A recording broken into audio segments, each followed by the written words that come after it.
And I think the conversation that we should be having, more so than this fucking phony ass discourse about whether this album is better than Mr. Morale and the Big Steppers, if you want to big up Drake, talk about there's nobody doing that.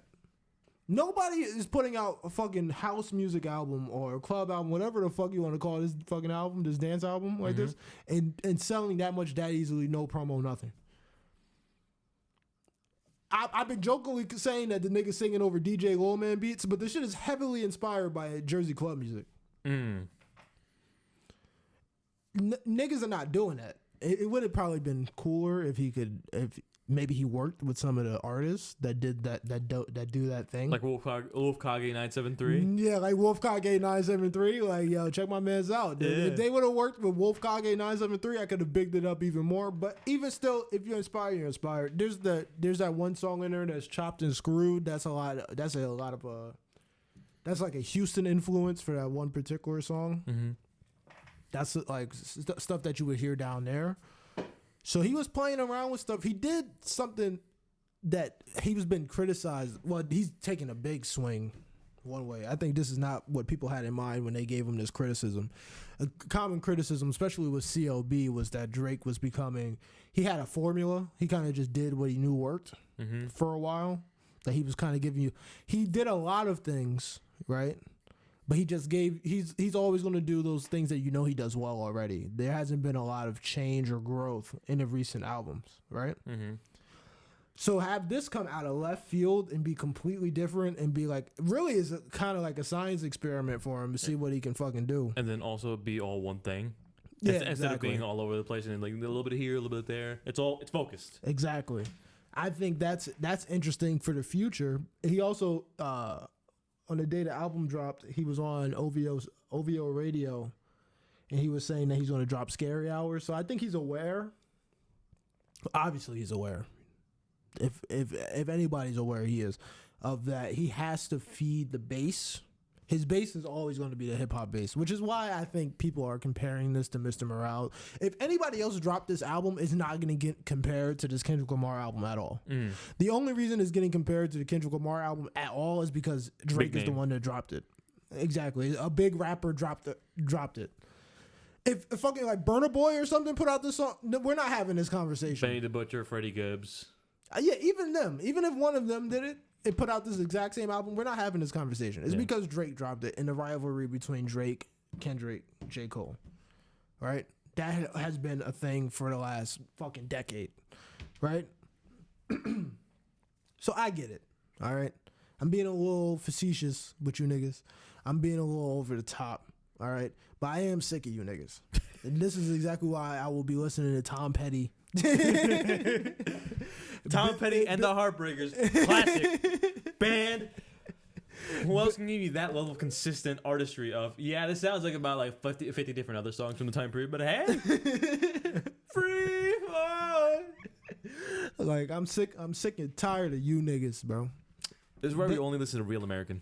They just don't want to have, this is the thing, niggas be lying, bro. They be acting like they want to have debates, bro. They don't want to have debates. Niggas just want to sling mud and call shit trash.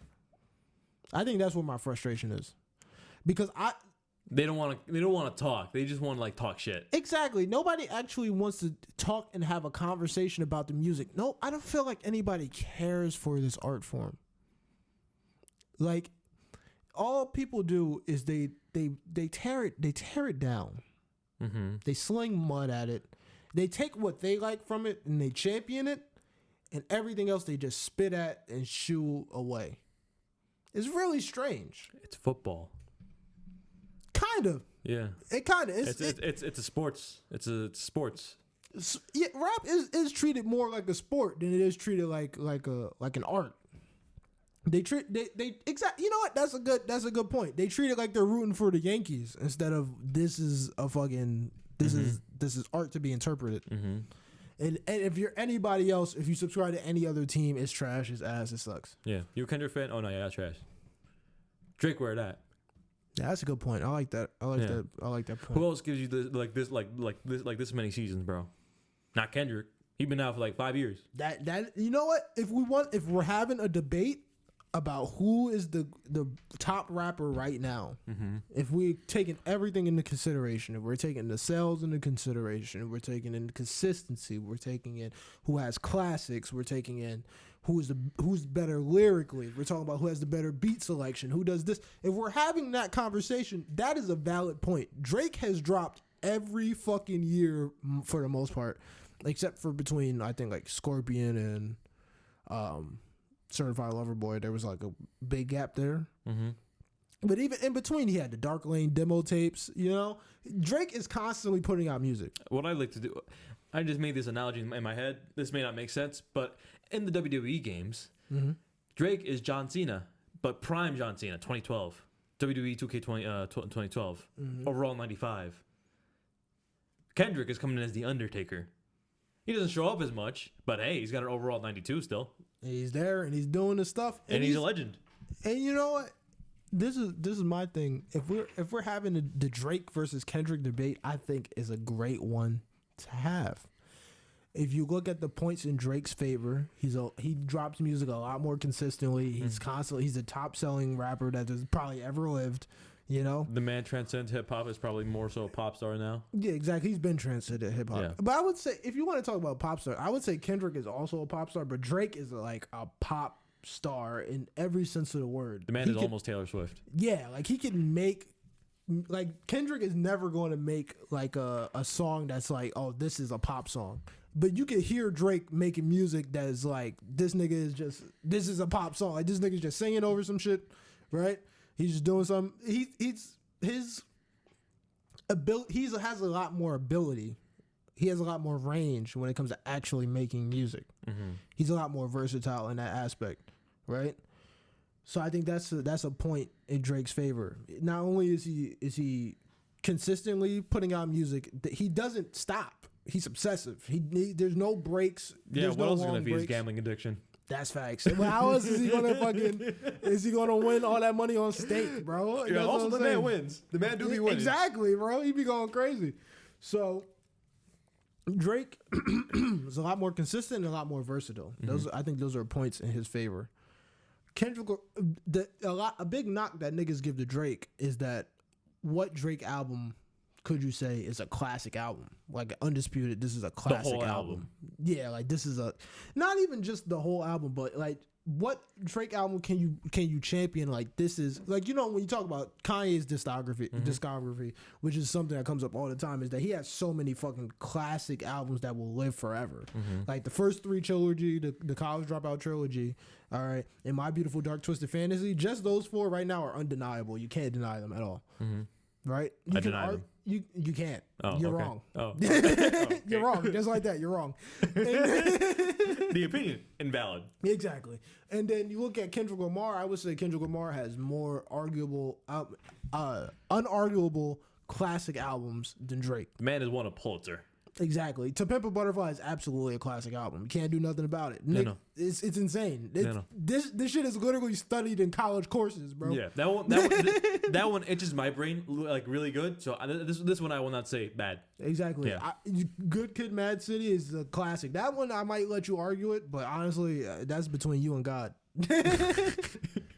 Drake doesn't have as many, although more consistent, and of course he's successful as hell. He does not have undeniable classic albums. More Life? No. That's the only one I can name off the top of my head just because I like the album art. Yeah, it is cool. It is cool. I like that one. That's his dad, I think. Oh. I'm pretty sure that's his father. I might have just made that up, but I think that's his dad. I'm pretty sure that's his dad on the cover.